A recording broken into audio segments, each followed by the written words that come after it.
I used to do lots of things. I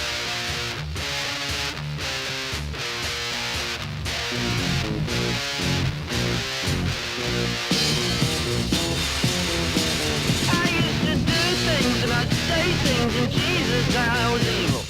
Take things and break things and Jesus, I was evil. I never shook, baby. Yeah, this will probably be our last episode. I'm really sick of the whole podcast life. It fucking sucks, It's Podcast is life. Burn this whole thing down. Hey, everybody, welcome to the latest episode of the Reckless Musecast. We've got many podcasts lined up. That's clever, Joe. Yeah, man. So what's been going on with you? Anything interesting? Where'd we leave off last time? We recorded last Friday, right? That's right, yeah. Was it Friday? Yeah, you were doing things. You were going to a goth thing. Yeah, I went to a vampire thing. Yeah, I went to both of those. How were those? They were interesting. The actual so the goth concert thing was actually pretty cool. There's some good bands playing.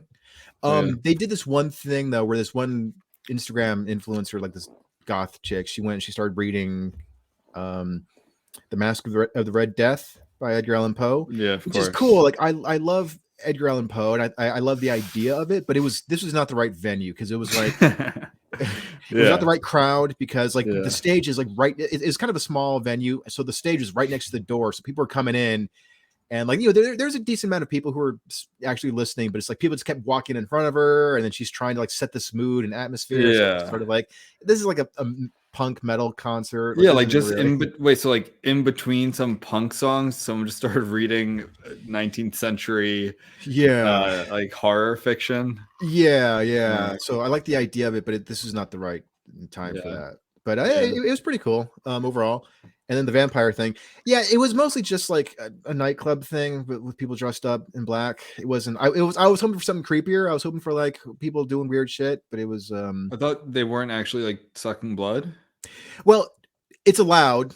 Like that, I saw in their code of conduct thing. Like they do allow for consensual blood sucking. So I was hoping to see some weirder shit, but I mean it was all right though. What is kind of cool though, it was right off of Hollywood Boulevard, and it was in the speakeasy thing. So you had like go down, and it's all kind of like 1900s kind of speakeasy vibe. So that was pretty cool. And I met some weird people, which struck up some conversations with some weirdos. I got an interesting tip that I should have followed up on. This one gal I was talking to, she was saying that she heard about some pagan group that gets together like in the Santa Monica Mountains or the Malibu Mountains, right? But her yoga instructor said don't go by yourself. I was like, oh, that sounds interesting, but I didn't ask her for more details, and she didn't. But it's like, but that's the kind of thing that I want to see. Did you get those digits? No, she was married. Oh. So, all right. But yeah, I know. But whatever. I mean, like, I'm not really did you Elvira type. So. Did you suck or get sucked at the vampiric occasion soiree? No, unfortunately, there was no suck downs. No. All right. But it was cool. It was fun. Well, it's funny. I ducked out to get some pizza in the middle of it because I didn't have to. Did you suck that pizza down? I sucked the pizza down. Yeah. So that was it for me. All right. Well, that's great. One funny thing though is I did bring a notebook. I brought a notebook, so I'm like writing shit down. It's like it's really bad lighting. It's all just red light. So that was like you brought a notebook. Yeah, and I was writing. You're like a narc. Yeah, well, probably. Well, I got a compliment though. I was at the bar because that was like the only place that had decent lighting, and then some chick came up to me and she's like, "I just love the whole thing." I was like, "I'm sorry, what whole thing?" She goes, like the whole note, like just all the chaos, and you're here writing. Like, I just respect that so much. So I was like, "Oh, thanks, weirdo." You get those digits? These were not. There were no digits I wanted to get from any of these people. They were all right. I'm just a bunch of Addams Family types. So, all right. Well, Wednesday's kind of hot when she's older. What's her name? Ortega. Yeah, Jenna Ortega. Yeah. She's like in her 20s. Yeah. All right, good. I kind of half-assed that as a question. She's in her 20s. Moving on. Yeah. So today we're going to talk about free speech. Nice. A topic that we very much love. And I read this book. I'm going to hold up to the camera. It's called Free Speech, A History A History from Socrates to Social Media. This is by the writer Jacob Machungama. Very fun to say. He is Danish, like Danish nationality, and he's, I believe, like ethnically, I guess you'd say, like half Danish, like half white Danish, half, I think, like Comoros, like their islands off Africa and the Indian Ocean. So like he would be like black if he were here, he would be like, oh, he's a black guy. But he has a podcast called Clear and Present Danger: History of Free Speech. And I've heard him on a couple of podcasts. That's how I found out about him and his book. He's at so I didn't realize that Justitia, I don't know if I'm saying that right, Justitia is a Danish think tank. I remember like they're big, like in college, you use them a lot for when you have to cite papers and whatnot. I didn't realize they were Danish though before I read this. But so anyway, that's his book. It's a cumulative book about free speech. We're going to talk about some of the highlights of it, things that were both kind of like buttress, I believe, our views on here that we've discussed, and some new things I learned reading it. Nice. So I'm gonna take the jacket cover off though, because it is annoying. Yeah. Naked book. So to start, I'm going to try and do not too much like passage reading, even though there are some here that might be like a page or two. Yeah. Just because I do think it's important. I've gone through this several times. So the first part here is what I've labeled like a culture of free speech. And I think this one paragraph in the middle of this introductory chapter really lays out what this, and then of course the last paragraph or in the conclusion really give a good overview of what we need to foster here. Here is in like, I guess, culture, American culture especially. So he says, free speech entropy is not merely political, but deeply rooted in human psychology. The drive to please others, the fear of outgroups, the desire to avoid conflict, and everyday norms of kindness pull us in the direction of wanting to silence uncomfortable speakers, whether on digital platforms, at college campuses, or in cultural institutions. Like a massive body in outer space pulling in all the matter close to it, censorship draws us all in. It is therefore all the more vital to actively foster and maintain a culture of free speech to ensure that this freedom continues. Laws are not enough on their own. So, the crux of that being that sometimes we might even have this knee-jerk reaction that I guess kind of isn't even necessarily our fault in a way, because it's biological, going all the way back to when we were in tribes. There is this I think as much as we love individuality, as I always say, I'm a red-blooded American who really values individuality. Like individuality used to get you killed, whether that was being exiled and then you couldn't survive on your own, or just being different. Like that actually used to be much more of a detriment. And I think here what he's saying is that it's really easy to silence people, to push them out, to maintain your place in the tribe. And we have to fight against that. And foster what he calls as a free speech entropy. That's the thing about free speech too, that where it's like, in order for it to really work, we all kind of have to pay the price of like having our feelings hurt by something. Where it's like, if we all want freedom of speech, we all have to be willing to have our feelings hurt, to have to deal with speech that we don't like, or hear things that we disagree with, even things that we find really vile. It's like you're saying something that's that goes completely against my own personal views or religious views or political views. But it's like, at the same time, you have that same freedom too, to say what you truly believe in as well. And you're actually touching on something we are going to get to later that really James Madison touches on, who I think, I don't know, I haven't done like a deep dive into the founding fathers as a whole in a while. Right. I've listened to, you should, by the way, side note, you should listen to, do you know Shane Gillis is? Yeah, of course. We've talked about him. So on his podcast, he's had Louis C.K. on, and did you know Louis C.K. is like a huge history nerd, especially like American history? Oh, I didn't know that. Like he knows everything, and him and Shane I think they started as kind of like a side bit, or like something that wasn't going to be like just something off the cuff, and it turned into like a multi-part podcast episode where they go through every single president. Now skipping some, like, but like, oh, like these guys weren't that important, but they literally start from Washington and go all the way up. And like Louis has these really interesting views about what the president is, and they kind of go. So I say that, one, you should listen to that. It's really interesting. And two, that was the last time I kind of had the chance to think about all the presidents, who not all of our founding fathers were presidents, like Ben Franklin, Alexander Hamilton, of course, but these people. And Madison, I feel like kind of gets overlooked. Like he was really, really good in a lot of ways. Yeah, he owned slaves, of course. He's from Virginia, and he has some conflicting views on slavery. Like he's really against it and know it needed to end, but he also didn't release any of his. So like, like that aside, like just his views that have carried on into this century are really interesting. I feel like he always gets overlooked by the usual, you know, Franklin, Washington, Jefferson, Hamilton, when he was like really, really interesting. And we're going to talk about him towards the end. So next we're going to go into, so this is kind of in a chronological order. So we're going to go back to all the way to the ancient Greeks. And this book, I'm not going to go into it. You should read this book. Anyone who's interested, and and Muchungama goes through the differences between free speech in ancient Greece and free speech in ancient Rome, which was super interesting. Long story short was the Greeks were kind of the free speech that we want to venerate and attain, as a certain type of free speech that, of course, they didn't uphold all the time, but it's called, I'm going to butcher the pronunciation, but it's like called paresia or paresia. Parousia, something like that.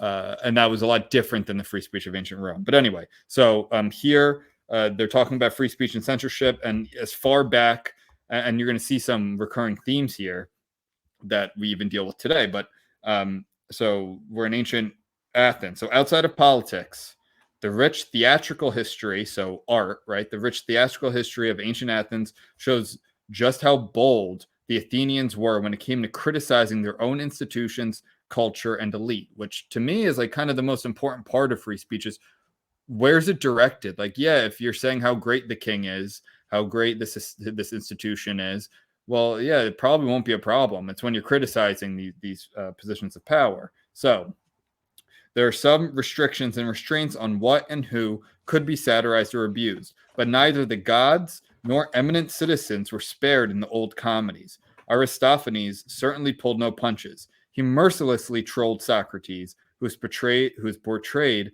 as a buffoon in The Clouds, and cast Cleon, a hawkish politician, as a corrupt slave in The Knights, as like Knights as in like guys with swords.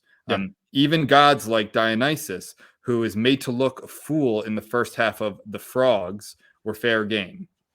And then here we go. Here's where free speech can be like, again, it always gets attacked by the left, it seems like mostly now. But right here, Aristophanes also gave a voice to women who lived under a form of gender apartheid hidden from Athenian public life.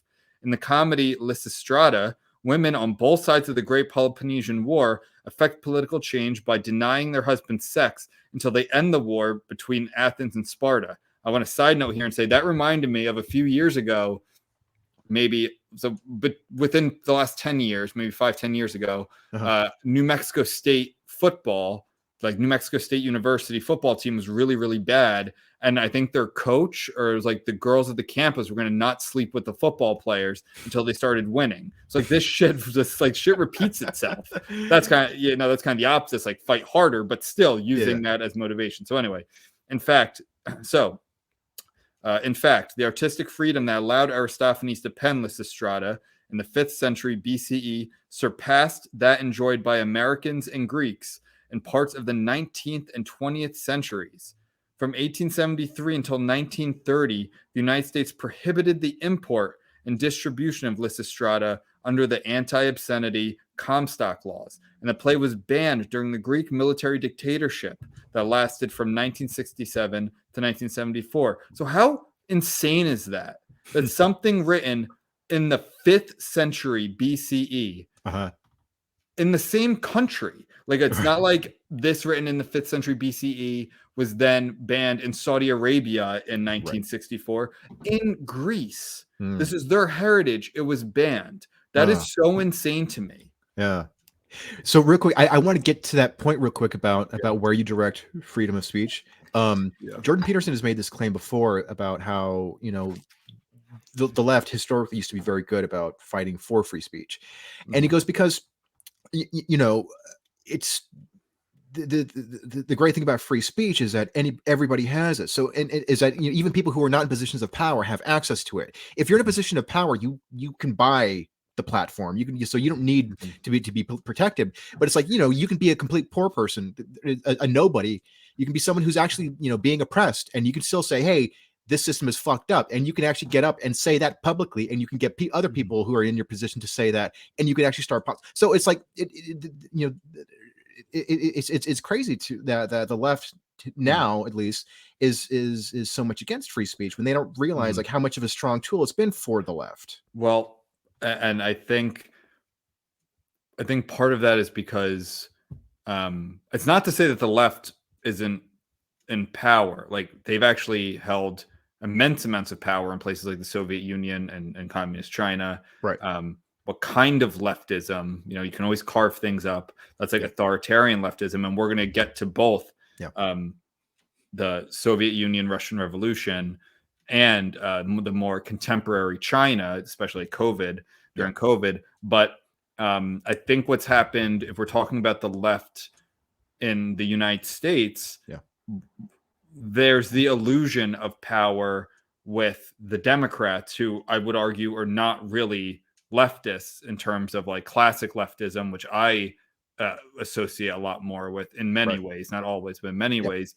And this, like, which I'm starting to diverge from, I've totally diverged from, I should say, but other people I'm seeing start to say like this is more progressivism, which is this hyper identitarian, which is why the like corporations and the Democrats, who are economically like very much not on the left, but say the right things. And so it feels like that they have this power, and to some people that is power, to people who can deplatform and criticize and shout at you to pull your mask up, or to use the proper pronouns, or to wear the jersey with the rainbow flag on it, which that's a new thing. Yeah, I know. I was just going to ask you about that. So like that kind of cultural identitarian progressive leftism has some power, but real leftist people, I shouldn't say the real leftists, but the leftism that I associate with, you know, doesn't. And that's why there still are such proponents for free speech, and not you know, people criticize organizations like Big Pharma, or the WHO or the CDC or whatever it is, you know, especially corporations. You know, they look at free speech still as an asset, not as an impediment. Right. So moving right along, we're going to talk about a topic that we love to bring up here. And I'm not going to give the note away, and I'm going to see, and I'll stop before I get to the giveaway, but I'll just read this. So now we're into ancient Rome here. And we're in like the Roman Empire part now. So we're kind of during that transition phase where Rome has become an empire, but there's still some who want it to remain a republic. So nothing better illustrates Tiberius's intolerance than the case against the pro-republican historian Aulus Cremedius Cordus in 25 CE. So I think Tiberius was the second emperor of Rome, I believe, after Octavius. I'm not positive about that. His crime was writing a historical treatise that praised Caesar's assassins, Brutus and Cassius, and styled the latter as the last Roman.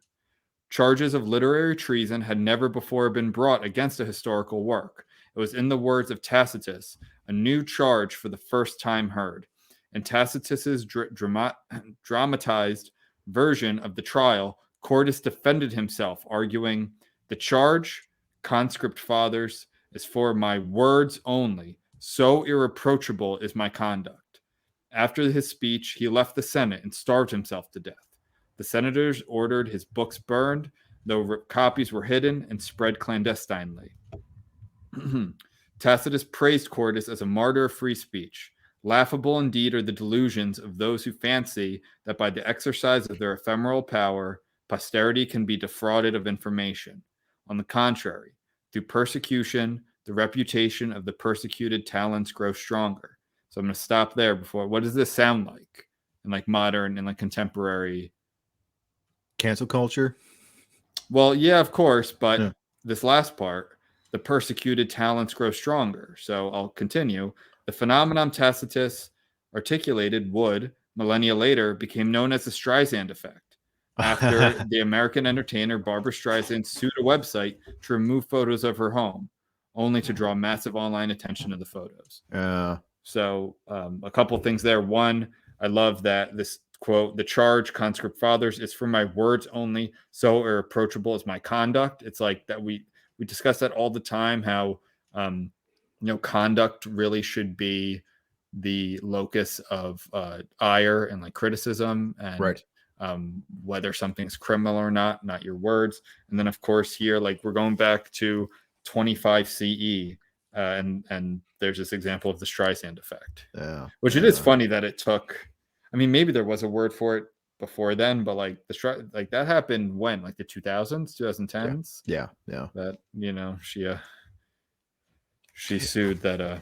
Isn't that wonderful when you stumble upon something from the past and you're like, holy shit, we're going through this right now, like almost the exact same phenomenon. Isn't that cool? Yes, that's why you have to study history. You're not a big history guy. Sometimes, yeah. Well, I love music history. Like it always cracks me up, like whenever like I read this book called The Great Pianists, and like they were so competitive. Pianists. And they were so like gossipy, like they would start rumors about, I mean, back in the 1800s, like being gay was scandalous, so they would start rumors, oh, he's gay and this and that, and he sleeps with I remember listening to I think it was the last podcast on the Left episode series on the bubonic plague. I think, don't quote me on that, but they were talking about how I can't remember exactly what king it was. It might have been like King James II or one of the Charleses. I forget which one, but it was like rumors were going around that he was what they called a fancy boy because he took 3 baths in 1 month. King James is a fancy boy. That was really funny. Oh man. Okay, so let's see here. All right. So this one, now we're moving up to, where are we? We are in England. Nice. That's a country, isn't it? Yes. Cool. They like to believe they are. This is the early 19th century, 1819 in England. So this is a little longer here, but I can pause too at some points, but bringing a little more into the modern day. So one of the government's favorite targets was the journalist and publisher Richard Carlile, who spent a total of 10 years in prison, including 6 for blasphemy. Carlile covered the Peterloo massacre in his newspaper, The Republican, with an incendiary article urging every man in Manchester to never go unarmed. To make matters worse, Carlile was also a prolific blasphemer, publishing and peddling deist publications like Tom Paine's The Age of Reason to the lower classes. In October 1819, Carlile was tried for blasphemy and seditious libel, and the Attorney General pulled no punches. So real quick, blasphemy, like in a religious sense? Like was he criticizing? Yeah. Blasphemy. Like I know now, I feel like we really think blasphemy only in like fundamentalist Muslim situations, right? But no, like they very much used to be in Christian countries too. Damn. So he denounced the age of, and I should say the context here is deism is something I used to be interested in. A lot of our founding fathers were deists. It was kind of, I think, the couple sentence summation of it would be like they believed God was kind of like a clock setter and was hands off. Like God kind of set the clock in motion, but then left, and he's been like non-interventionist. So they don't believe in, I guess they don't believe in like miracles and things like that. Right. And that he's going to intervene for anyone or any side, but they're not like atheists by any means. Gotcha. So God's just like libertarian, just sort of like sure, yeah, kind of like, yeah. I mean, and I think that kind of comes through in a lot of our founding fathers' beliefs of like libertarianism. Yeah. Yeah. I mean, don't quote me on any of that, but that I think would be. I'm gonna use that as the main clip to promote. Ben explains deism. So anyway, which is funny because that was like blasphemy in England. Yeah. So anyway, he denounced the Age of Reason. So this is the prosecutor. He denounced the Age of Reason as one of the most abominable, disgusting, and wicked attacks on religion and its author that has ever appeared in the world. But it was not God or religion that needed protection. It was the established order of the British class-based society. According to the Attorney General, prosecuting Carlyle was necessary for, and here's the quote, protecting the lower, and I want to really emphasize that, protecting, because it's always a pretext for restricting speech.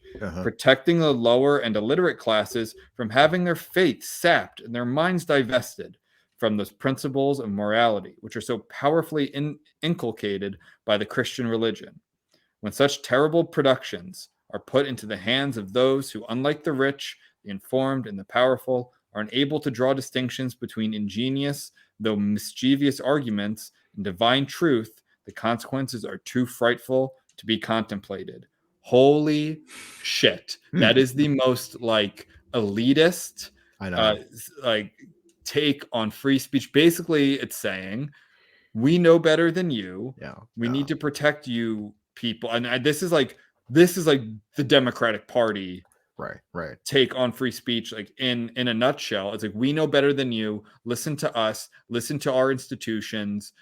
We have the PhDs, we have the degrees, we run the businesses, like we'll tell you what to think. It's like extremely anti-populist, and so what's the word I'm looking for? So sort of like nanny state-ish. It's like well, yeah, it's very nanny state, but I can't think of the right word off the top of my head. But you're right though. Like there are a lot of parallels. Like the woke use of the term harm when it comes to speech. Like this has the potential to harm people, and it's like you don't know anything about the people that you're pretending to protect. Yeah, it's very Latinx. Like no. It doesn't matter. Nicaraguan family who has never heard this thing. We went to NYU. Like this is the term you use as a like white ally, a liberal white ally. This is a term you use, and then they're like, "Okay," and that's like, and like that's kind of this concept. It's very I'm really annoyed. I can't think of the right word right now, but I'll just continue. The presiding judge refused Carlyle the right to defend his statements by demonstrating inconsistencies in the Bible, since it was against the law to revile Christianity, and he was sentenced to 3 years in prison. There he would soon be joined by his equally radical wife, Jane, and his sister, Marianne Carlyle, both of whom helped Richard Carlyle continue his impious Republican crusade. When Jane and Marianne had been convicted, another fiery woman, Susanna Wright, volunteered to run the Carlyle family's radical bookshop at all risk. She too was soon arrested and tried for blasphemy.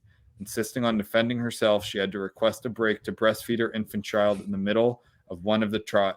The spectacle attracted a lot of attention. Wright quickly gained notoriety as the she-champion of impiety and was sentenced to 18 months. Yet Wright's and the Carlyles' time behind bars was not in vain. So I'm going to skip a little here, and we're going to go to John. We're going to go to John Stuart Mill, who is this kind of wonderkind. He learned Greek at the age of 3, Latin at 8, and most of the classical canon and algebra by 12. Yeah, I got his On Liberty and some of his other essays. I got to read. I heard that it's really Oh cool. yeah. I think I'm sure that's mentioned in here. Oh. Yes, I think I've also read On Liberty. Mm. So, and at the ripe age of 18, the young Mill published an essay on religious persecution, which used Carlyle's case to show that blasphemy prosecutions were both indefensible and counterproductive. And that's really what I want to focus on here is the counterproductivity of it. Yep. He estimated that the prosecutions of Carlyle had increased the reach of Paine's Age of Reason by some 20,000 copies and 100,000 readers. If reading about deism was safe only for the well-educated classes, then the solution was not to prosecute, but to educate the lower classes. The indefatigable efforts of radicals such as Carlyle and the intellectual efforts of Messrs. Mill and Mill seemed to work. After a string of convictions in 1824, the constant barrage of seditious and blasphemous libel prosecutions shrank to a mere 16 in the period of 1824 to 1835. The rising uproar over oppressive restrictions on freedom of speech played a part, as did a dawning recognition that the prosecutions were indeed counterproductive, as defendants like Wright and Carlyle used the publicity of trials to read out the offending material and generate sympathy among the masses. As the Attorney General later noted, a libeller thirsted for nothing more than the valuable advertisement of a public trial in a court of justice. Indeed, when Carlyle was prosecuted, the circulation of the Republican grew by as much as 50%. So that, that speaks to the counterproductivity of silencing or attempting to silence these people, is that it makes them interesting. And we always say this too, if you're gonna especially because so much of this is predicated on protecting young people, which is so counterintuitive to me, because these same people who are who think that young people are so incredibly impressionable and that they're going to harm themselves if they are triggered by something, are the same people who are exposing the younger generations to sexually graphic things, and Right. saying that they can have their genitals removed or replaced, and these things that actually have permanent damage, and not just an idea that might not be comfortable right away or at all, but can just be sussed out. Yeah. So, and young people, I don't know, it was so interesting. They're interested in people who have been banned. There's a street cred to it, that if you're going to tell me I can't read someone, one, I'm going to say, okay, why? Why can't I read them? And it's going to make it more appealing. And I think that's just natural for a 16-year-old. I think for a lot of people too. I mean, because we should do an episode on this, of what the Nazis did to artists. It's pretty frightening, the parallels that you see, with a lot of stuff that we see today. We're going to fill up that Nazi jar with that one episode. You probably know about this, that the Nazi Party, they got, they confiscated a bunch of Jewish art, and then they put it in a museum. It was just called the Degenerate Art Exhibition or something like that. And at the same time, and not too far away, they had an exhibition on the great art of Germany or something like that. Yeah. And so I actually found the numbers. I can't remember them off the top of my head, but I looked at the numbers of attendees, and it was the Degenerate Art Exhibition got 3 or 4 times more, maybe even more, probably 10 times more attendees than the exhibition that celebrated the great German art. It's it's when you put degenerate, it's hey, and also just the way they presented, they had the Jewish paintings and stuff crooked, so it was all heavy metal. It's it's all. Yeah, it's rebellious, and it's terrible, and it's just oh, this looks cool. This is dangerous. This is interesting. Yeah, but I've never heard of that, but that is interesting. I would think that they would just burned the art, but it is cool that they actually put it up and people got to see it, because they probably would have. I mean, I believe the Nazis were very literal people, I guess, as the Germans tend to be. And they were probably like, people are going to come see this and then just agree with us that like the Jews are, not human and gross and artistic and not talented. And it totally backfired. And good. Fuck those Nazi dicks. Yeah. We are going to talk about the Nazis too. They're coming up. Anything else from that? Okay.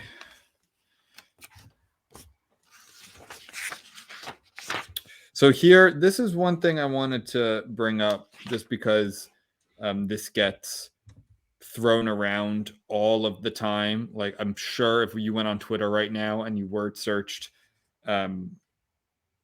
fire in a crowded theater, like some jerk off would be writing this in the replies of some like pro speech article or something or post. So to start, the context here is this case is called Schenck versus the United States in free speech class, something I took in law school, which was dope. This is one of the first cases you read, and the background is that this was during World War I, and Schenck was the vice president or some member of the Socialist Party, and he was merely just like what was called leafleting, just like handing out papers against the war, right? And like nothing even, I mean, so milquetoast to what you would see today. Just like, you have rights, don't give in, like stuff like that. But that's the background of this. So I'm going to read it. So in Schenck versus United States in 1919, the court affirmed the conviction of Socialist Party leaders Charles Schenck and Elizabeth Baer for violating the Espionage Act when mailing leaflets to U.S. soldiers denouncing their conscriptions as a violation of the Bill of Rights. So pretty basic. And they were handing them out on the side of the street too, but that's all. I guess they were also mailing them to soldiers, right? Saying like, your rights have been violated because of this conscription. Still, there were signs that the court's definition of free speech was in flux. In Schenck, Justice Oliver Wendell Holmes developed his famous, quote, clear and present danger test, which is the title of Muchungama, the author's podcast, which sought to narrow the permissible grounds for speech restrictions. According to Holmes' words that are normally protected by the First Amendment, according to Holmes, words that are normally quote protected by the First Amendment may become subject to prohibition when of such a nature and used in such circumstance as to create a clear and present danger that they will bring about the substantive evils which Congress has a right to prevent. Yet, Holmes was not quite ready to provide any real teeth to this particular parchment barrier, and he voted to uphold the conviction of Schenck and Baer with the now infamous dictum that free speech does not protect a man falsely shouting fire in a theater. And for those of you who luckily didn't go to law school, dictum is when a justice in an opinion, or a judge in an opinion, just kind of says something off the cuff, like giving an opinion of, no pun intended, giving their opinion of something that isn't in the holding of the case. Like, it's not law. It's just like a thought. Here's an example that just came up. This was dictum. In Justice Thomas's concurring opinion, because I don't believe he wrote the majority. I believe that was Alito for the Dobbs case that overturned abortion, right, this past summer. Thomas said something like, paraphrasing that, maybe we should also look into gay marriage and interracial marriage, right? That didn't have any holding on anything. That wasn't any law. That was just him speculating, giving an off-the-cuff statement that actually might have backfired in terms of if he actually wanted those things overturned, which don't make sense because he's married to a white woman. But that got Congress to finally ratify those things in law. And not just by the Supreme Court, those two other areas. So that's what this thing that gets quoted all the time is not law. Like, that's not the standard that is used for free speech. To continue, this phrase has since become a worn cliche, dragged out whenever someone wants to argue that specific viewpoints should not be protected by free speech. Also, this case was partially, if not mostly, overturned by the 1969 case called Brandenburg. I think it's Brandenburg versus Ohio. This was a KKK case, I believe a classic ACLU case. Basically, you know, this guy's a shithead, but he still gets to speak unless his, and I can't remember the exact standard, but it's like, this is where it's the more clear and present danger. Like, just because he was saying really vile shit about black people or Jews or whatever it was he inciting violence like at that moment? Was it like basically that? Like, was he inciting violence? Not just was he being a dick? Right. Like my words. Yeah. That's your dictum. Yeah. Yes. Well, no, that's actually the holding. Like that is the law. Obviously not those words, but basically like it's a very high bar, I should say, to what is not protected by free speech. And still, you will always see people bring that up. Right. Okay. That'd be funny if that was their official wording, though. It's like we can punish this guy for inciting violence, but we can't punish him for being a fucking dick at the top of his lungs. It's true. And again, it's another one of those cases that, unfortunately, because people like KKK members and neo-Nazis, and we're going to talk here about a black communist is going to be next. Like, these are the cases that go to court because people aren't generally bringing claims against people who are saying the decent thing, the pleasant thing, right? Those cases aren't going to the Supreme Court. It's people who are burning American flags. That was Texas versus Johnson, or Johnson versus Texas. I forget which one. That, although I disagree with flag burning, like morally, I think it's really dumb. And also like, well, yeah, it's just dumb because it's the rights of the country that flag represents, that gives you the ability to burn that flag. Like, you should still be able to do it. You want to burn a flag, be my guest. Right. As long as you're also understanding you'll be subject to criticism, but not violence. Exactly. You know, it's these guys who need to be, like, their speech needs to be protected for the rest of us. Yes. So we're going to move on here. We're going to talk about the ACLU, which unfortunately has gone off the deep end. They tweeted something kind of good like a month ago or something.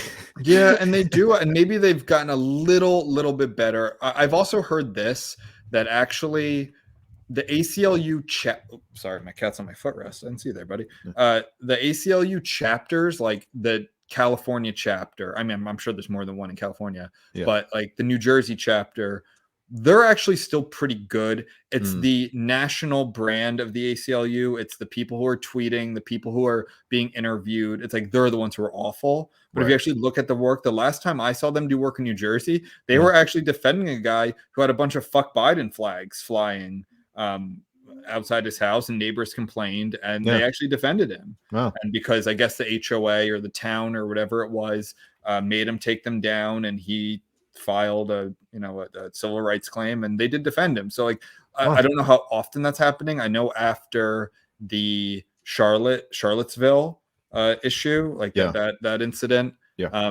they said they're going to like reevaluate and like totally go back on what they used to do and defend people like that. But I don't know now exactly. I would like to see, but it's so hard because this is the thing, you know, we were talking about social media and it gives everyone a voice, like the great equalizer. Unfortunately, them tweeting crazy shit about like the opposite of what they're supposed to stand for, civil liberties.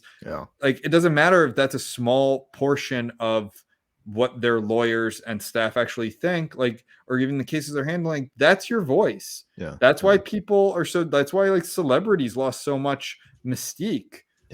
Because we saw, it's like, oh, we used to just know you from 90210. Now you're tweeting about the trans bathrooms. Or I'm there to Alyssa Milano. It's like there used to be like these celebrities used to be like enigmatic and like and now we see them tweet about like Georgia voting rights or something, and it really like it's to their detriment because and the same with corporations. It's like I guess maybe it helps sometimes, but I've only stopped, I think, buying certain things or supporting certain products and services because of what their mouthpiece is. Yeah.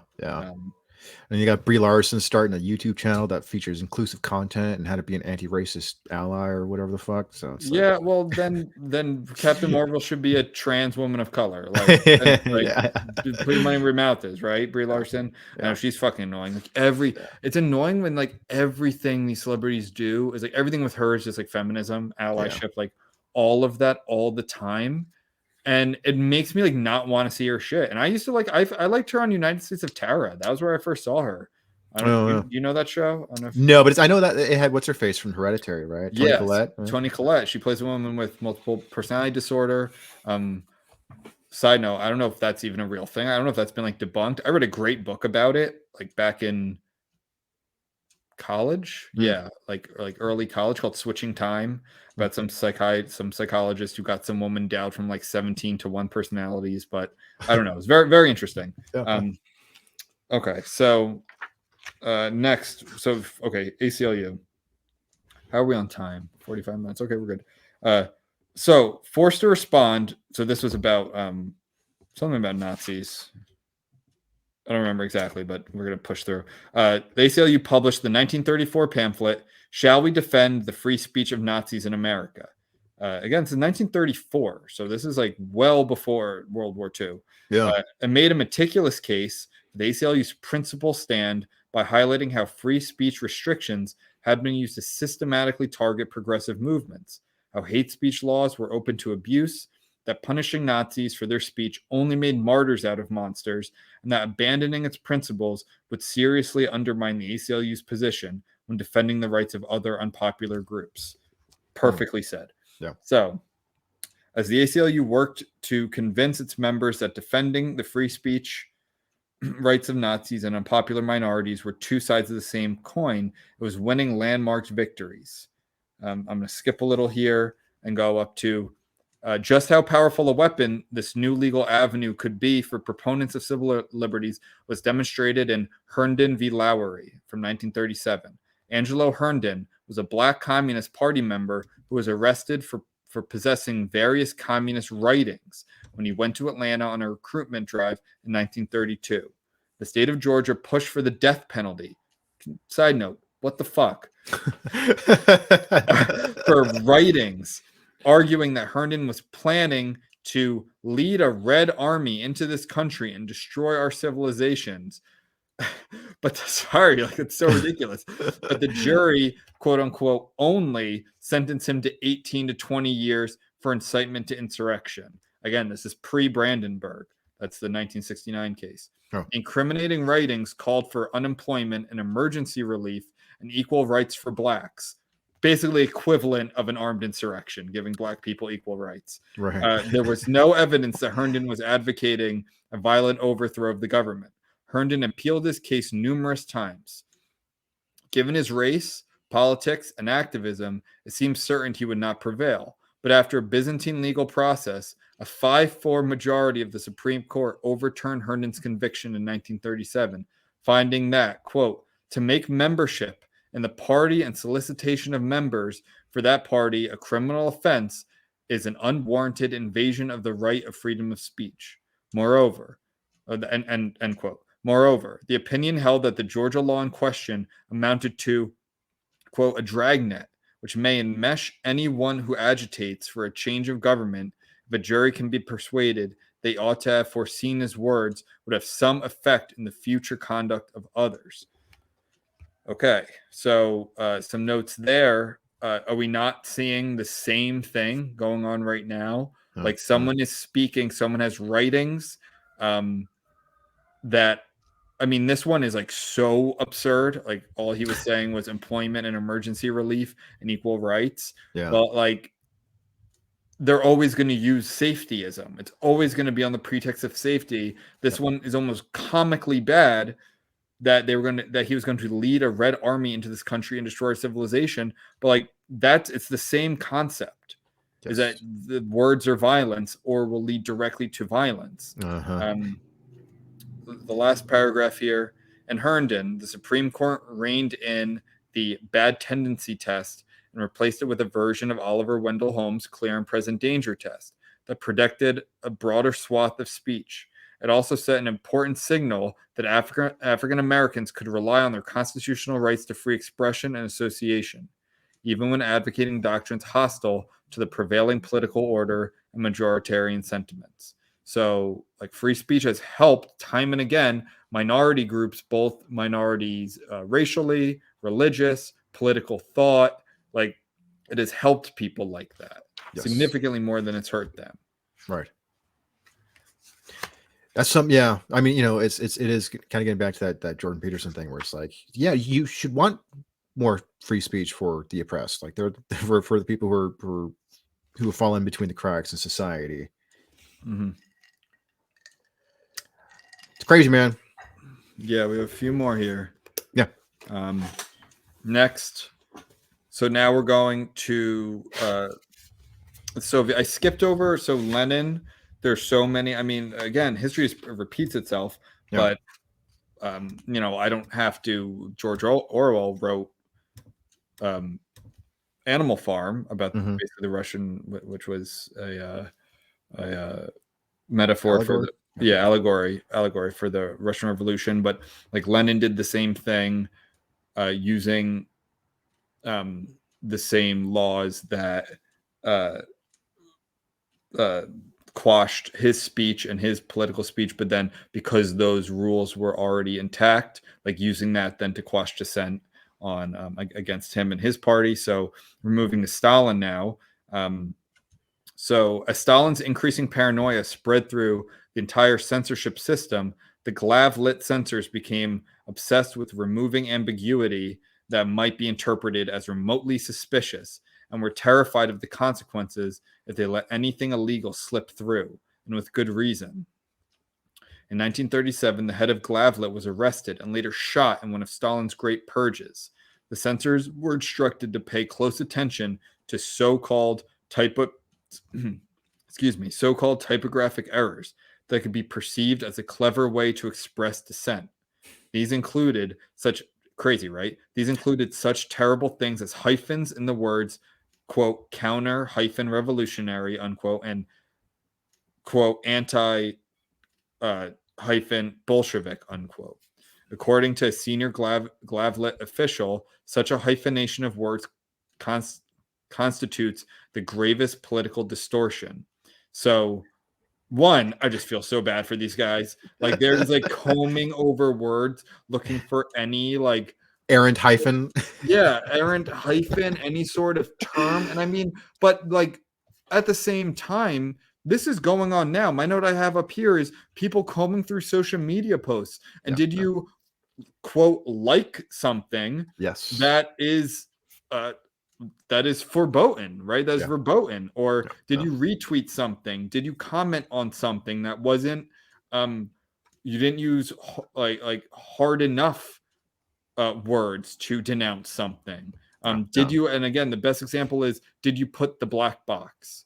We saw during the Great Awakening, people like making spreadsheets about friends who put or didn't put the black box. Now, I don't know if that was like, okay, I'm not saying everyone did that, but there's this concept. I saw that a few times, and like this concept of this record keeping of did you put the black box or not? And it's the same thing here. It's very Soviet style hyper focus on words and extracting meaning from probably maybe sometimes just errors. Yeah. So, I was going to touch on that, the removal of ambiguity, because that reminded me of Tipper Gore and the Parents Music Resource Center, like that whole thing in the 1980s. I might have brought this up at some point in previous episode, but Dee Snider, the singer for Twisted Sister, he went up because his song, it was their song, is a song called Under the Blade. And so Tipper Gore, who was married to Al Gore at the time, she interpreted the lyrics of that song as having like an S&M sadomasochistic meaning. But he told her, He's like, no, that song was actually about my friend. He was undergoing throat surgery. It's just, I'm just writing about how scary it is to, have anesthesia and go into the blade. Like, that's all it is. There's nothing inherently violent about it. And so there's a great part where, and it's funny, Al Gore was there, and he said, like, your wife went looking for sexual deviancy and she found it, sort of thing. But it was just like, that's the thing that, sort of gatekeepers rely on is the ambiguity of like, well, that joke, it crossed a line. I think it's like, you're taking it a little too literally there. I think you got to read between the lines. I'm glad you said that. Here's the next small part.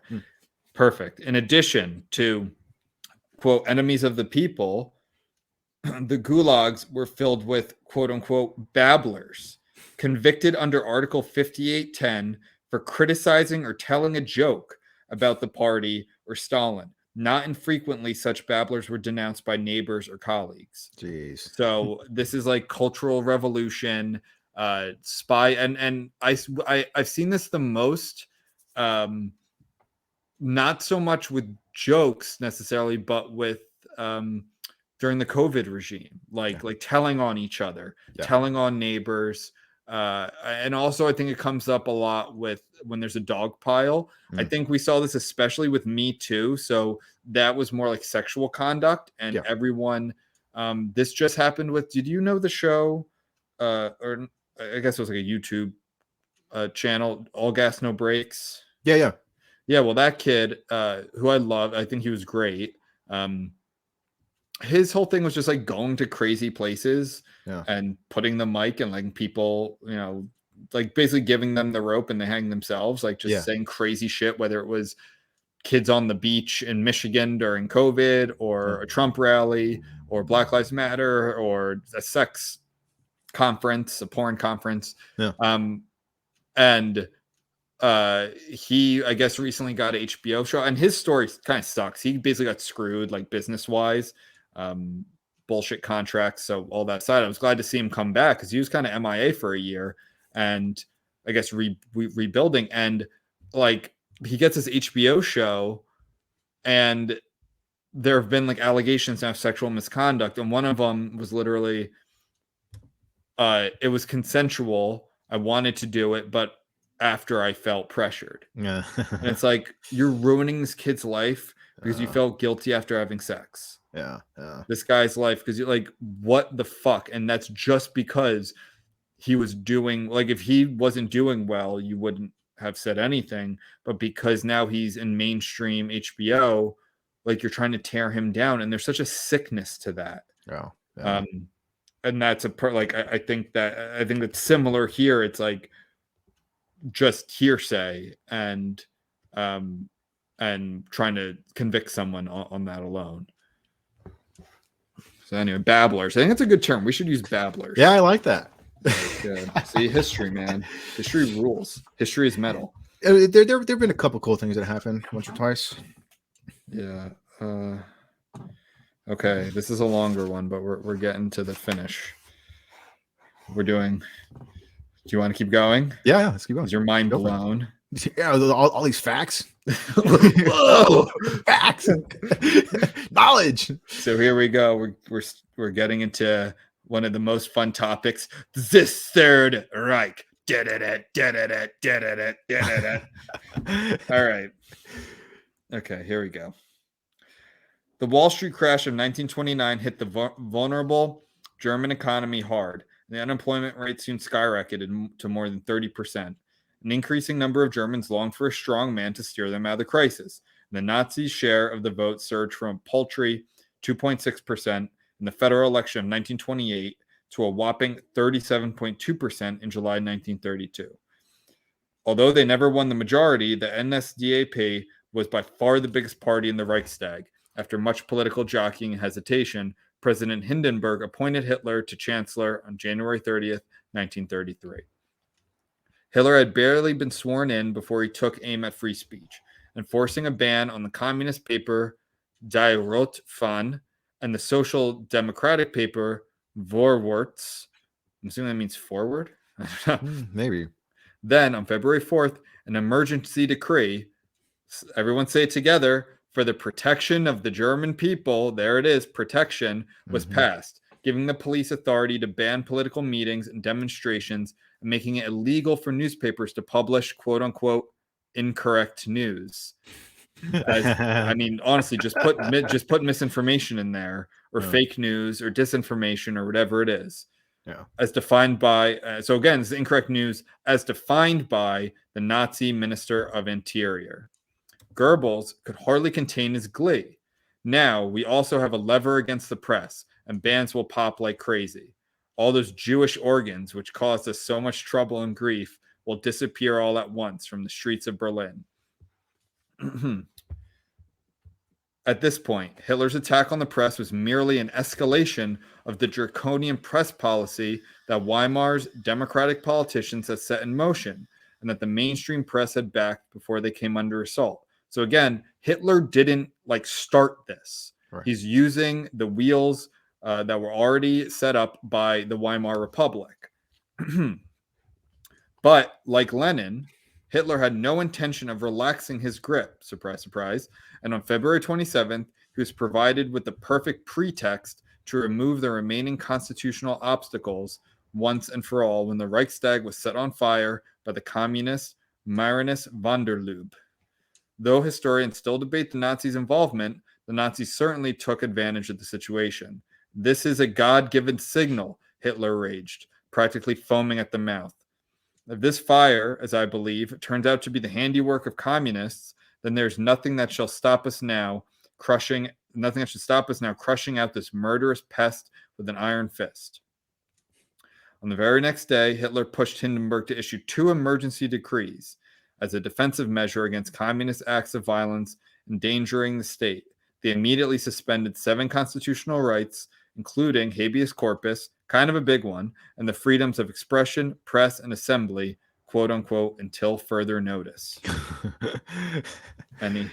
So you see, again, here, history is just effing repeating itself. It's protectionism and safetyism. It's pretext. It's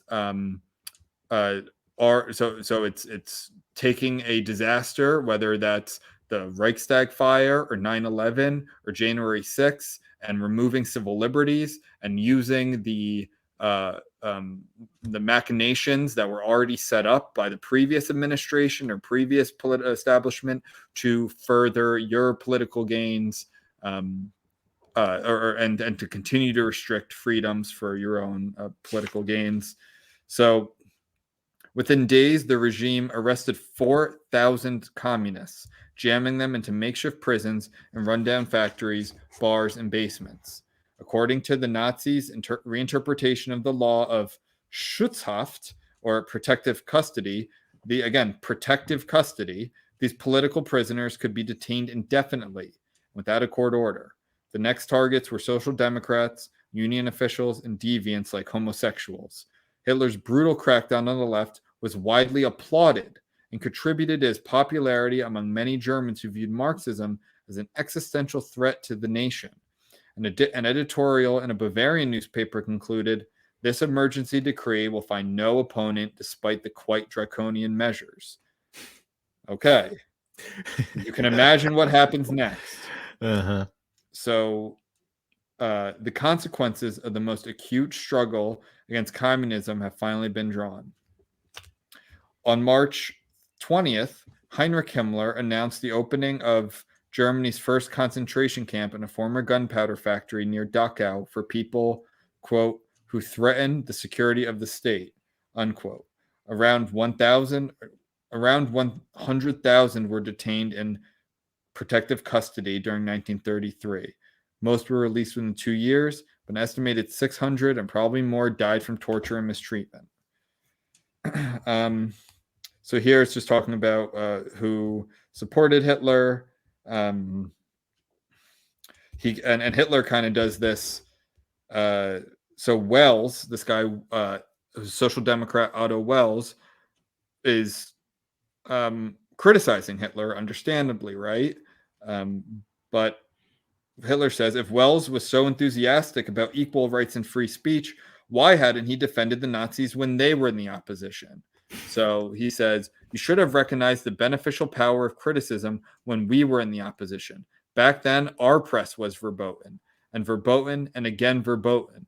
Our assemblies were banned. We were not allowed to speak, and I was not allowed to speak, and that went on for years. And now you say criticism is beneficial. So basically, they're criticizing Hitler. Hitler's saying, well, when I was in the minority group, when I was the one criticizing, I was banned. And to be honest, I don't want this clip to go anywhere, but Hitler had a point. Like, like he did. He had a fucking point. Yeah. And up here, so to go back to the crackdown on the left was largely applauded. If someone is doing something wrong, that's why you need values and principles.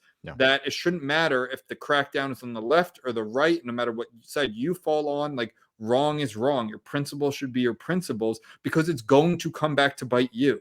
And that's exactly what happened. So well, that reminds me real quick. I mean, we haven't ahead. really talked about like the Twitter files, the release of that on here. But I think we did talk about that. We didn't talk about that, or maybe we did. Or maybe we touched on it. We talk about it again. But I was going to bring that up. There was a congressman who was actually, I believe, the representative of the district I used to live in Santa Clara, if I'm not mistaken. Ro Khanna? Really? You were Ro Khanna. Yeah, Ro Khanna. Yeah. I actually, he's one of the. Oh, I see what you're going to say. I know where you're going with this, but he is one of the, I think, most decent Democrats. Yeah, I was just about to say that, because I've gone back and forth on him in the past. Sometimes I agree with him, and sometimes I'm kind of like, dude, what are you talking about? But in the release of the Twitter files, he was, I think, the first one, the first release of the Twitter files, he was the only Democrat to say, I know that releasing the not cracking down on the Hunter Biden story will hurt my side, but you cannot crack down on this. You have to let this go. And I was like, shit. Like, that won me over so much, because that was in private. Yeah. Like, he wasn't trying to virtue signal to get some support from like moderate Republicans or libertarians. Like, those were in private emails, right? Yeah. So like that really was very telling to me about him. And I agree. Like, and we always said, you don't have to agree with everything anyone does or says. Like, I just hope to agree with some. A lot of them are just so terrible. But Ro Khanna, like, I've listened to him a lot. He's a frequent, I feel like, guest on Brianna Joy Gray's show. And some other ones, and I think he's really good most of the time. I like him. Like, he would honestly probably be my favorite Democrat right now, because a lot of them are so awful. Two of my favorite Democrats left the Democrats, Andrew Yang and Tulsi Gabbard, who but we're gonna put $1 in that I don't agree with everything they say, everything jar, but I don't agree with everything from them, but they are two of my favorites, but they're not even Democrats anymore. But I like how he acknowledged, like, this will hurt my party. This was right up to the election, but we have to stay, because he has principles, which is really so rare with a politician. So good for him. His moral compass points due north, for sure. Do you know who your congressman is now, where you live? No, I do not. Should look it up. I should. I bet you it's a Latinx, Women-X of color. If I'm not mistaken, our the council member of our district is some kind of chubby communist, purple-haired communist or something. I mean, what's the point of living in Los Angeles if it's not? You know what you signed up for. I know. And I hope you know, and I hope I'm not the person to tell you this, that you're living on stolen land. Yeah, I know. I didn't like our first city council member, but I was like, oh my god, this guy seems like a total moderate compared to I cannot. Oh my god, I would just like to watch a city council in any of these super progressive cities from like more like someone watching like animals at the zoo. Just like from afar, like maybe through a bush, like, oh shit. Anyway, by the way, that was not racist. A lot of them are white. The craziest ones. Especially up in like Seattle and Portland. Oh yeah. All right. Where were we? So we're gonna go down. Yeah, Hitler, yada yada. Get a life, Jews. So I'll go down to here. Hitler's enablers on the right would soon regret their support when, having muzzled the left, he turned his attention to the rest of the political spectrum. Surprise, surprise. Exactly what we were just saying. Yep. One by one, he coerced the remaining parties into dissolving themselves in a wave of political suicides. As a final nail in the coffin, all political parties, apart from the Nazis, were banned by law on July 14th. In the span of less than 6 months, Hitler had transformed Germany into a one-party dictatorship, unrestrained by any meaningful protection of constitutional freedoms. So, yeah, my note here is after he came for the commies, the left, he came for everyone else until there were only Nazis left. No. And I feel like that gets brought up a lot when it's first they came for the Jews, which I get. It's like, yeah, that I think that is a canary in the coal mine when people start coming for the Jews. It's like, and that's been so drilled into us, and rightfully so. But like, it should apply to other groups too. Yeah. Like once they come for the poor, once they come for the uneducated, once they come for, you know, the conservatives, once they come for the pro-Palestine, you know, pro-Palestinian groups, whatever it is, like they're going to come for you next. Right. Here's a quick one. I just love this Nelson Mandela quote. I know we just went from Hitler to Mandela. It's trying to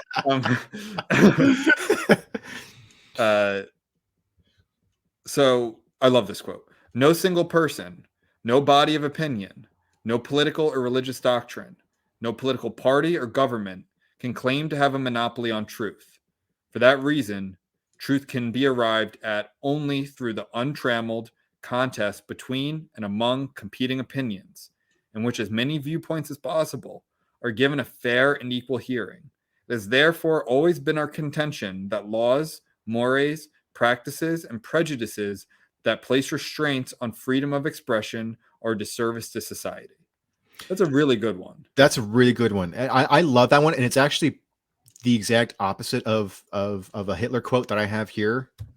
Okay. That I want to read because it's like diametrically the exact opposite. Sure.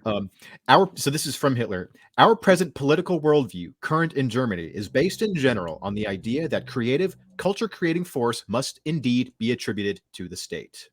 Yeah. Like, we are the gatekeepers. It's everything that's good is attributed to us. Well, and that is fascism. Like the state, everything for the state. Yes.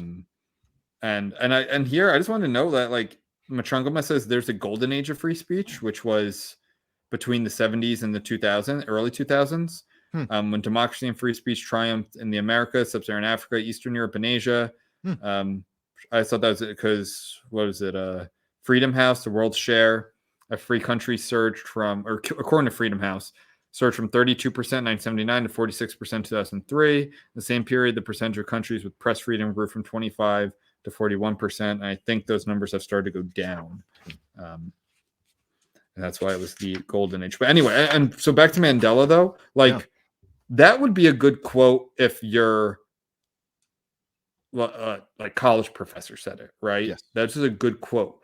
Nelson Mandela is so special because of what happened to him. Like he came to power, he could have destroyed everyone who repressed him. Yeah. And he didn't. Right. Like he wanted to bring people together, the Rainbow Coalition, like the Rainbow Nation, I should say, which included white people. Like it was not like white people were a minority, even at the height of their power in South Africa. They were never a majority. They were a majority in terms of power, but not in numbers. And so he could have really wreaked havoc on them. He could have done what Hitler did and said, well, when I was in the opposition, why didn't you stick up for me? Right. I mean, he was imprisoned on Robben Island and like could have really been vicious and did the exact opposite and said like, no, because Nelson Mandela knew, I mean, he was a communist, right? Yeah. Like he was a communist at one point, and he knew that like, no, we can't, like, now that I'm in power, whatever he wasn't a communist when he came into power, but whatever my views are, like, it can't be my way or the highway. Like we have to have a plethora of different viewpoints. Yes. All right, here, so we're getting a little more. I just want to do a couple more contemporary before we finished. Yep. Here, so hate speech, like the shouting fire in a crowded theater. Hate speech is a thing that's thrown around, which does not exist in America. Yeah.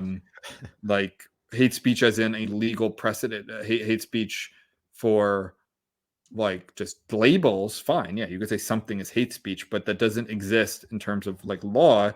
Yeah. So here we're going to India, where in 2014, India elected a Hindu nationalist named Narendra Modi, so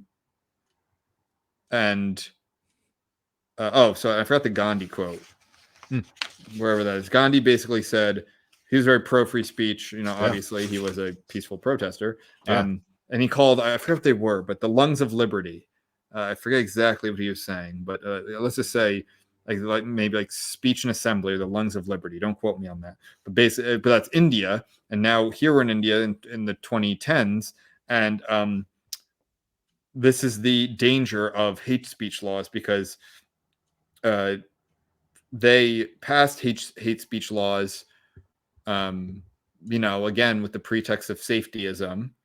And in 2016, Human Rights Watch concluded that though India's hate speech laws are intended to protect minorities and the powerless, these laws are often used at the behest of powerful individuals or groups who claim that they've been offended to silence speech that they do not like. So India is a very diverse country, especially religiously and ethnically, and it's a majority, like vast majority Hindu country, but there's a large Muslim majority. I don't think a lot of people realize India is actually the second largest Muslim country in the world. Even though it's only like 13-14%, like that's just how big India is. So there's a lot of Muslims. There's a Christian minority. There's a fairly large Christian minority. I think it's like 2 or 3%, but that's again 1.2 billion people. And Jains and all types of Sikhs, of course. So all types of people, and it's really just, well, the Hindu nationalist majority uses these hate speech laws to silence Muslims and Christians and maybe Sikhs and these other groups, or atheists, right? Even though they weren't intended for that, or they were intended for that, but not what's the word I'm looking for? But like the they were ostensibly created for that reason, but actually just to consolidate power for a religious majority. Okay, here now we're getting into kind of the most.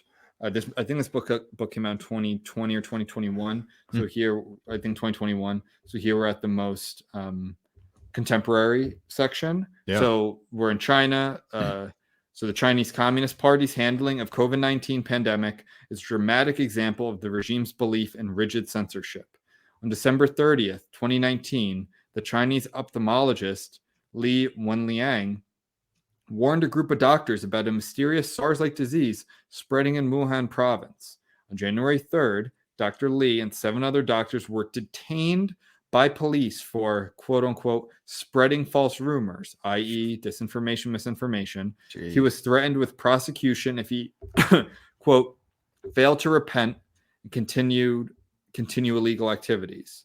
Shortly after being released, he began showing signs of what the world soon came to be known as COVID-19. Dr. Li died of the illness on February 7th, but not before exposing how he had been censored. The Chinese government immediately blocked online content related to the virus, Dr. Li, and the authorities' handling of the outbreak. Next, the regime cracked down on foreign and domestic journalists covering the crisis, expelling at least 18 foreign correspondents from the country in the first half of 2020. So, geez, man, what the fuck? Yeah, that's crazy. I never heard that side of that story. Yep. And again, it's the same shit we hear again and again, whether it's spreading false rumors or what was the term? I forget the term the Nazis used, or whatever it is. It's this incorrect news, fake news, misinformation, disinformation. It's all the same. It's all the same shit. So here, so Harvard professor of history, Serhiy Plokhy, compared China's response to that of Soviet Russia to the Chernobyl nuclear disaster of 1986, noting that, quote, lack of freedom of speech helps to turn potential disasters into real ones and national tragedies into international cataclysms. So speech, not censoring, permitting free speech could have prevented something bad from becoming something horrendous. Right. And the problem is that places like China, like communist China, rely so heavily on image because they're the only party. If they appear weak, it can only, feed revolution and dissent. So they have to do everything, even if it means creating a global pandemic. They have to do anything to retain that image instead of just admitting liability. And we're still seeing a lot of this in real time. I'm listening to Brett Weinstein on Joe Rogan. He was on recently, and he was talking a lot about how many of the predictions that he made during the pandemic are that were considered by the mainstream to be kind of like ridiculous and over the top and kind of conspiracy theory-esque. Are now being acknowledged as true by the mainstream media, where they're sort of like, masks don't really seem to work, and it seems like there are, it's very likely that it was a lab leak, and there do seem to be, it's just like, but it's just like same shit. Masks don't really work. Lab leak theory, vaccine, the lockdowns two weeks to stop the spread. Lockdown, what was it? Vaccine stops transmissibility. If you get vaccinated, you'll stop transmissibility. Those are the big ones that were all all of those views were considered like not only just not popular, but like evil. Yes. Like if you thought those things, you were a racist. Right. You were like a Russian, somehow Russian. Like you were you're an enemy of us. Yes. Yeah. Again, pushing someone out of the tribe. And they're all true. Yes. Like, all of those things are not completely true as in like proven, but most likely true. Very likely true. And what's his face? Trevor Noah. He was talking about this, and he was basically just kind of being an apologist for just scuttling these ideas under the rug, saying like, sure, like, now it's come out that maybe it was a lab leak, but we couldn't say it at the time because it would have fostered more anti-Asian hate. It's like, so like, let's just lie. So fucking, and even that, it was so stupid. What would be considered, if anything, more racist? A international lab that was very funded by the West, like Dr. like the United States, that had that performed gain of function research that Obama had stopped. That was that Trump actually restarted. He doesn't get enough criticism for that. Or like that, an international lab with scientists from all over the world, or people eating bats. And that's a cultural thing, and weird shit, and wet markets, and exotic animals. Like, what is, if anything, is more racist? And somehow the media does these mental gymnastics to convince a large portion of people that the latter is the less racist one. Right. Insane. So here we're getting into now like Madison, and this is what you brought up earlier. See how this comes full circle? So let's see. Indeed, most thoughtful advocates of free speech, including Baruch Spinoza, Benjamin Constant, James Madison, George Orwell, and Eleanor Roosevelt, have acknowledged that this freedom can be used for malignant ends. Madison warned that, quote, some degree of abuse is inseparable from the proper use of everything, and in no instance is this more true than in that of the press, unquote. Yet he insisted that it was, quote, better to leave a few of its noxious branches to their luxuriant growth than by pruning them away to injure the vigor of those yielding the proper fruits. Why don't people talk like that anymore? How awesome is that? Yeah. Joe, I'm going to prune your proper fruits. Oh, yeah. Oh, hey now. This just turned into an ASMR podcast. Pruning fruits with Joe Garza. Okay. Yeah, we should start talking more in purple prose. I think that's purpley prose. Well, I think that's beautiful. Purple prose to me is like it's superfluous. It's just belletristic. It doesn't actually. Well, belletristic actually doesn't have the negative connotation. But anyway, like I think that's just beautiful writing. Yeah. Okay, so so here this is okay, so I have just a couple more and we'll finish up right on time. Yeah. So here we're talking about like bigoted opinions. This is something we've talked about before. Moreover, while bigoted opinions may be of little social value, knowing that someone is a bigot can be of great scientific and practical value, right? Though that was me adding that, right? Those who see benefit in silencing dangerous opinions coarsely have failed to answer the practical question: are we really safer when we know less about what motivates our neighbors? The principled defense of free speech in the face of hateful bigots can also be made more persuasive when combined with a recognition of a moral obligation to use one's own freedom to extend solidarity and compassion to those targeted by hatred and exposing and condemning those engaging in it. So, in fact, free speech may well be the most powerful engine of equality ever devised by humankind. I like that. It reminds me of an interview I saw. I can't remember which. It might have been Vice, but this was back. This is like 4 or 5 years ago. But there was a black interviewer, and he was interviewing Richard Spencer. And Richard Spencer was of course obviously saying like ridiculous shit. He was talking about like ethno states and blah blah blah. Yeah. But the interviewer kept talking over him. And he came off worse than Richard Spencer. And like, I'm not defending a single thing Spencer's saying, but it was like, dude, he's saying ridiculous shit. Just stand back and let him and let him hang himself with his own words. Like, right. But you keep cutting him off. It's like you come off as like immature and entitled. And it's like, dude, just let the fucker speak. Like, and so we can see how stupid he is. Yeah, and if it's so stupid, you shouldn't have to cut him off, and basically that's kind of a form of censorship, a very informal form. Just let him speak, and then the questions to needle his arguments should be fairly simple, right? Yes. And if you can't, like, one, it's like what Richard Spencer is going to say. If you're any sort of interviewer worth your salt, like you should have things prepared and let Richard Spencer respond to them like an idiot. Yeah. And you know, like his views, like they're so like outdated and incorrect and scientifically inaccurate. So it'd be very easy to just be like, no, actually that doesn't make sense because blah, blah, blah. But instead he's acted childish. It's like, dude, like come on, man, like you're coming off worse than the white supremacists. Like this is you're blowing your job. Yeah, which is hard to do. Yeah.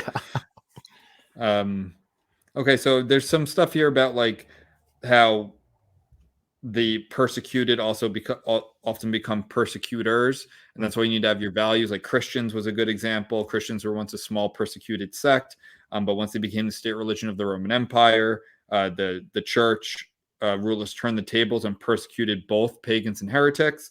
Same with socialists and communists. They were persecuted groups throughout Europe. But then when they came to power during the Russian Revolution, they did the exact same thing. They allowed no room for dissent. Or dict. So again, this cuts both ways. We need people who in power already have their principles, right? Like don't persecute the Christians, don't persecute the communists, right? Let the views flourish, and even if there are a few Knox branches, it's better than to silence them at best, silencing at worst, persecuting. But we also have people like Nelson Mandela who, when they do come to power, don't are better than those who persecuted them, like who can also look beyond that and have their values, right? And unfortunately, I feel like that's rare. Like that's why Nelson Mandela is so venerated. Like he did something that's really hard to do, like really, really difficult to do. Yeah, and that's a big part of the reason why I'm so critical of the sort of mainstream establishment left. It's like by doing this, if we ever get to a point where the hardline right gets into power, like they're going to go right after you. So it's like you're just making it easier to shove people to the other side, to the other extreme. And you're right.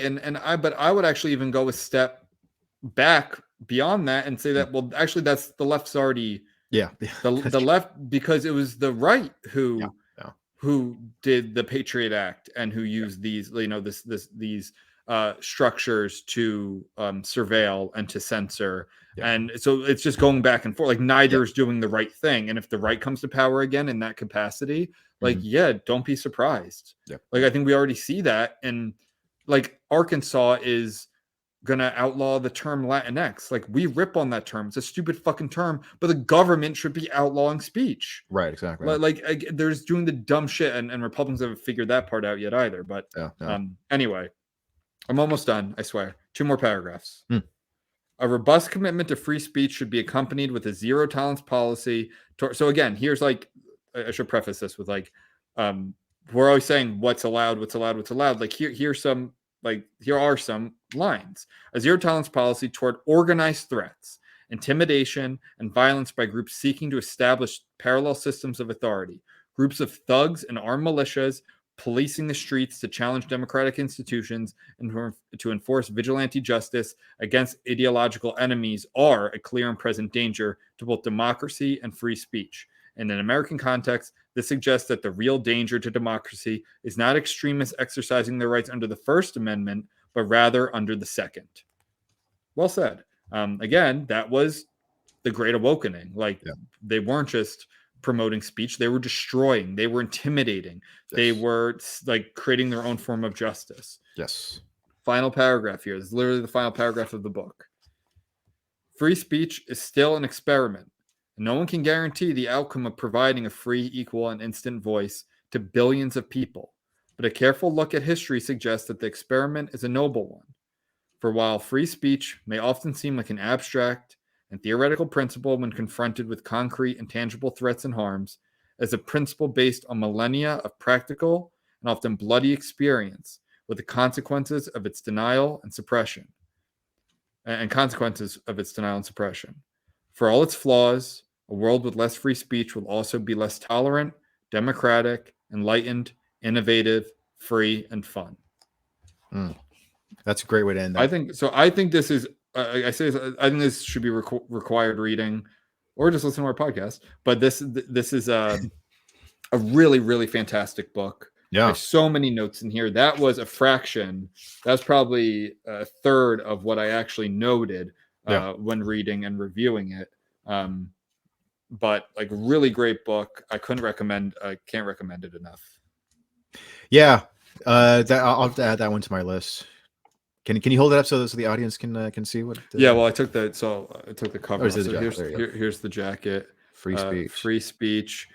He goes into so much more too. He goes into a lot more of the history, comparing Greece and Rome, comparing like how there used to be more robust free speech in the Muslim world. A lot in early American history and English history, and there's a lot of good stuff here, and way more into Hitler and Stalin and those types. It's history has constantly proven that it's never kind to people who try to silence speech and ideas. And so even if you ask a very woke person, hey, do you think it was a good idea that Lenny Bruce was prosecuted 4 times for obscenity back in the 60s? They'd probably be like, no, of course not. Cool. Then why are you trying to deplatform Dave Chappelle for saying jokes? Like, do you not realize that? Because harm, Joe. Because harm exactly. And safe, and it creates harm, and it's violence, and that's what they'd say. What's funny is that part of the exact phrasing that Hitler used for cracking down on degenerate art is that it was anything that was an insult to German feeling. So it's like right off the bat. Like, what exactly is German feeling? I don't know if I want to explore German feeling. I like Germany. I think Germany is a cool country. I've been there a few times, a few different cities. I really like Germany. There's a good I was actually listening to a podcast called The History of Germany. I took a little break from it. But they got some good metal bands. Some good metal bands came out of there. Well, Rammstein's, I love them. Oh yeah, that's right. Oh. I do. All right. Well, thank you for your report. I will give you a grade at the end of the semester. F+. All right, you got. Thanks for sharing that, man. That was really good, and be sure to check out that book. Yeah. And yeah, I'll include the name of the book and the author so people can check that out. And definitely. That guy, so definitely. All right, everybody, stay free and speechful, and fight the crits. Fight them. Fight the dab.